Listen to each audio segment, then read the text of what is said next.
Gulf states are preparing to ramp up economic sanctions against Qatar, as well as widening its diplomatic isolation and suspending it from the Gulf Cooperation Council. Senior Gulf diplomats have indicated they were speaking before a meeting in Cairo of foreign ministers from Saudi Arabia, Bahrain, Egypt and the United Arab Emirates, which have been leading the blockade of Qatar since 5 June, accusing the emirate of supporting terrorism. On the 22nd of June they issued a 13-point list of demands to end the standoff and gave Qatar 10 days to comply. That deadline was extended on Sunday by 48 hours. The Cairo meeting will assess if Qatar has made enough concessions to the demands, which include ending financial support for extremists, withdrawing backing for the Muslim Brotherhood, closure of the broadcaster Al Jazeera and cutting diplomatic ties with Iran.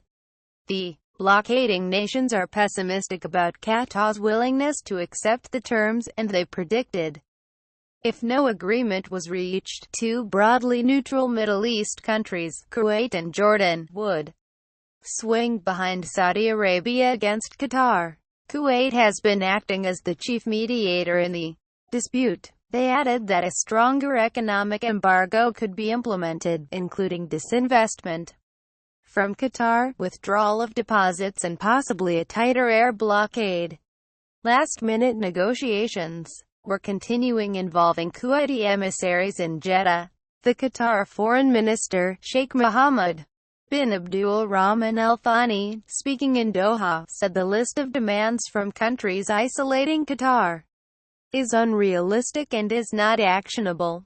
It's not about terrorism, it's talking about shutting down the freedom of speech, he said at a joint press conference after talks with his German counterpart, Sigmar Gabriel, but he insisted his country was behaving maturely and looking for dialogue.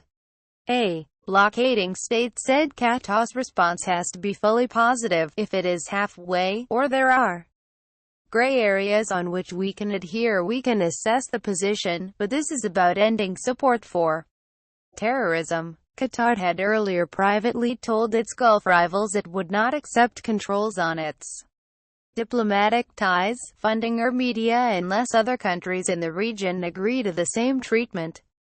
Qatar's response to the demands, designed to show it feels it is being unfairly singled out, suggests a breakthrough is not imminent. In an attempt to show that its finances can withstand any long-term economic blockade, Qatar, the world's leading producer of liquefied natural gas, announced a boost to gas production on Tuesday.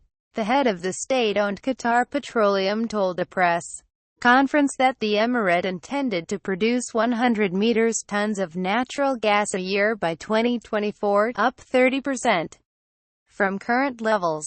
Qatar denies supporting extremists and has defended its warm relations with Iran, with which it shares an undersea natural gas field.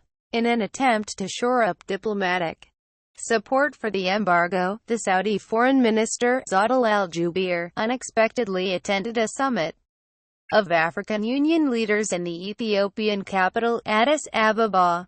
The issue is likely to be raised at the G20 summit in Hamburg later this week, which the Saudis are due to attend.